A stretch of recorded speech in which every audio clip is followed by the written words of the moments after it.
നമുക്ക് 2 പാവയ്ക്ക തീയിൽ വെച്ചാലോ. അതിന് ഞാൻ 2 പാവയ്ക്ക എടുത്തിട്ടുണ്ട്. ഇത് നന്നായിട്ടൊന്ന് വഴറ്റിയെടുക്കാം.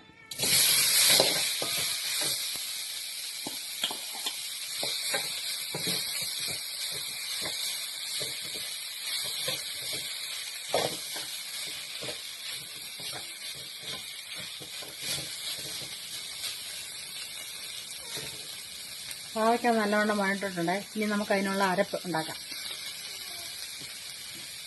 അത് ഞാൻ അരമുറി തേങ്ങ എടുത്തിട്ടുണ്ട്. ഇതൊന്ന് ചതച്ചിട്ട് കൊണ്ടുവരട്ടെ വറക്കാൻ. അരമുറി തേങ്ങ ഞാൻ ചതച്ചെടുത്തിട്ടുണ്ട്. ഇത് നമുക്ക് നല്ലതായിട്ടൊന്ന് വറുത്തെടുക്കാം.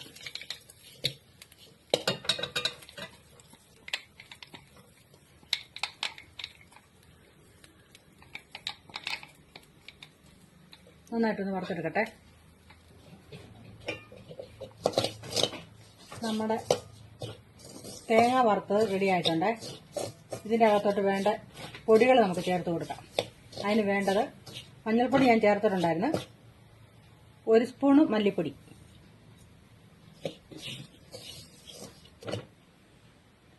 1 സ്പൂണ് മുളക് പൊടി. ഇത് നന്നായിട്ടൊന്ന് മൂത്ത് വരട്ടെ.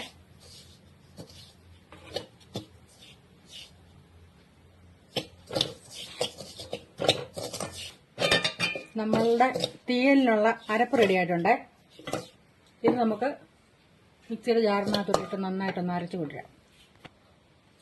നമ്മുടെ ഈ അരപ്പ് നല്ലപോലെ ഒന്ന് അരച്ചുകൊണ്ട് വരാം. നമ്മളുടെ പാവയ്ക്ക തീയലിനുള്ള അരപ്പ് റെഡി ആയിട്ടുണ്ട്. നമുക്കിനി തീയലുണ്ടാക്കാം. 1 സ്പൂൺ എണ്ണ ഒഴിക്കുക.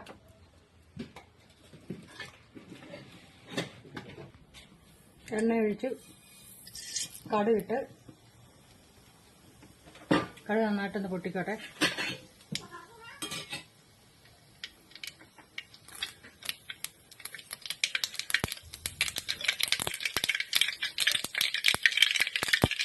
ഉള്ളിയിട്ട്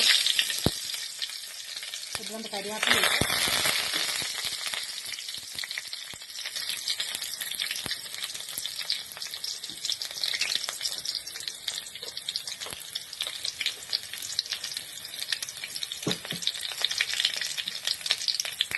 നമ്മൾ വഴറ്റി വെച്ചിരിക്കുന്ന പാവയ്ക്ക ഇടാൻ പോവാണ്.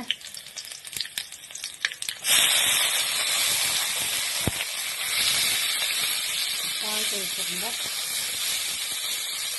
പാവയ്ക്കയൊക്കെ നന്നായിട്ട് ഇളക്കി അരച്ച് വെച്ചിരിക്കുന്ന നമ്മൾ അരച്ചുകൊണ്ട് വന്ന അരപ്പും കൂടെ ചേർത്ത് ഒന്ന് വറുത്ത് വീണ്ടും.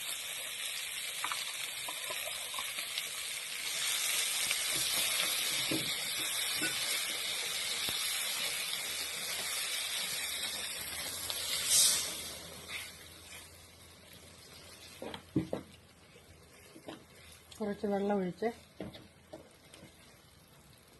ഒരു വാളംപുളി പിഴിഞ്ഞ വെള്ളമാണ്. ഇതൊരു കുറച്ചൊഴിച്ചു കൊടുക്കാം.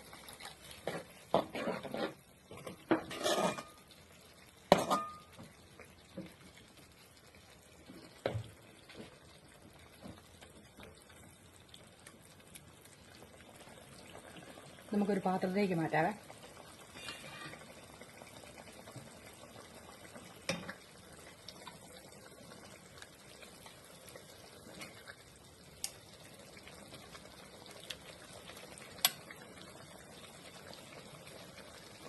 പാവയ്ക്ക തീയൽ റെഡി ആയിട്ടുണ്ട്.